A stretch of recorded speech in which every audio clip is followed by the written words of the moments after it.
So as we pointed out, that President Gotabaya Rajapaksa is on the run. After leaving Sri Lanka, he went to Maldives. Now we're understanding he's traveling to Singapore via Saudi Airlines flight. That's the update that is now coming in. This is what we had pointed out yesterday, that Maldives is not going to be his end destination. Purnima Murli, my colleague who's been reporting for us, is now joining us live from Colombo. Purnima, so this is exactly what you were pointing out yesterday, that Maldives is not going to be the end destination. Some details now coming in that he will move from Maldives to Singapore via Saudi Airlines flight. Any more details that you're picking up?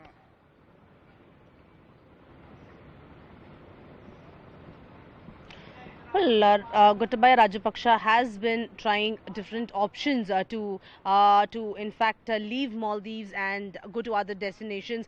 Some of the options were Singapore and Dubai, but Dubai did not work.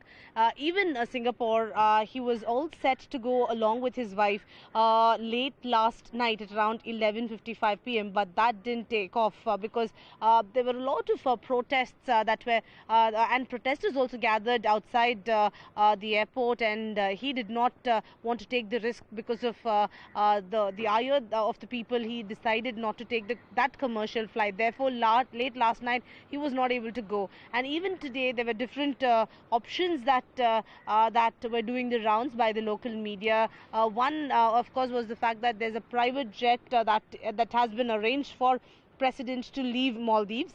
What we are given to understand is that finally Gotabaya Rajapaksa and his wife, along with two security personnel, have boarded the Saudi Airlines and are on the way to Singapore. So in the next 5.5 to 6 hours they will be reaching Singapore. But the question remains if he will submit his resignation once he lands in Singapore, because he wants to ensure that he's still very much in power till he reaches a safe destination. So all eyes on whether after landing and whether the speaker will formally announce that Gotabaya has resigned. That remains to be seen, because protesters have been waiting patiently since yesterday for that formal announcement. And here, if I can show you, this is the way that leads to the Parliament. Late last night, dramatic scenes unfolded here, and protesters tried to storm the Parliament, but you can see barricades here in place. What we are given to understand is that because of the volatile situation, a lot of army personnel have been deployed here. If you can see, there are at least 200 to 300 personnel deployed. Apart from this, there are also police officers who've been deployed. Late last night, what happened here was when protesters, at least 500 to 700 protesters, tried to cross. They pushed these barricades and they tried to go further down, but they were stopped. There were multiple rounds of tear gas and water cannons used to disperse the crowd. So once again, late last night, dramatic scenes here en route to the Parliament. But right now, heavy security presence, both army officers as well as police officers have been deployed.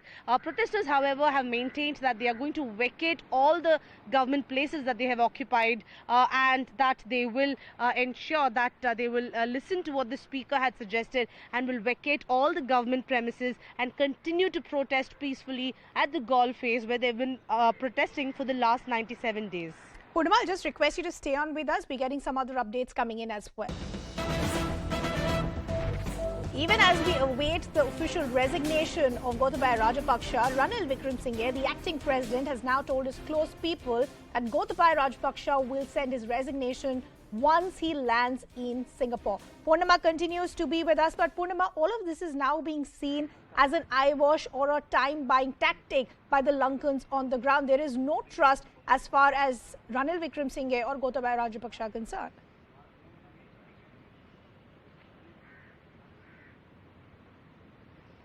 Absolutely. They think that even appointing Ranil Wickremesinghe as the acting president is only an eyewash, because Rajapaksas want to ensure that the top post of the country is given to someone who's closer to them, who's there to protect them, which is why even now the opposition is in a huddle, because they don't have the majority numbers. And even if the Parliament convenes, there will be a vote for the top post, and whether whether the opposition parties here can still get the support, because ruling party has the majority numbers, and whether some of the parliamentarians from the ruling party will they vote for a candidate from the opposition party, that also remains to be seen. So opposition is in a huddle, and that is why yesterday at an all-party meeting that was held at the Speaker's residence, all the opposition parties said that Ranil should resign even as we await Gotabaya Rajapaksa's resignation. They think that Ranil is also trying to ensure that he gets the top post, while there's someone else who could be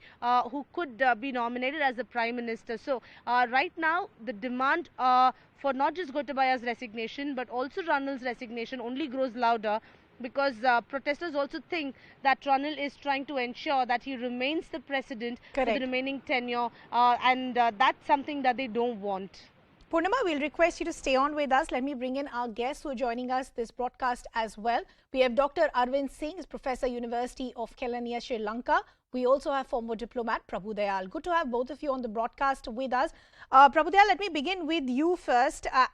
The big aspect to watch out for all through yesterday was whether we'll see that official resignation of Gotabaya Rajapaksa, because today the anger is not just against the Rajapaksas but against the acting president as well. Do you think there is some sort of a time-buying tactic that is now being adopted by the Rajapaksas?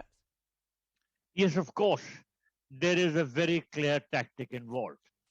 Rajapaksa wants to find refuge somewhere, and until he has assurances from the country where he lands that he will be safe there, he's not going to resign. So more than even buying time, he's trying to buy his own safety, security, and his future.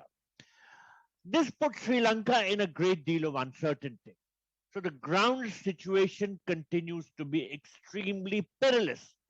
Of course, the protesters have said that they are withdrawing from government buildings. There is an emergency.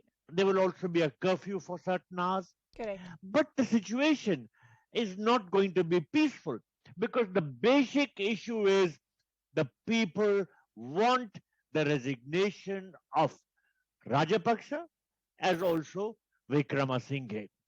So there will be a continuing groundswell of anger.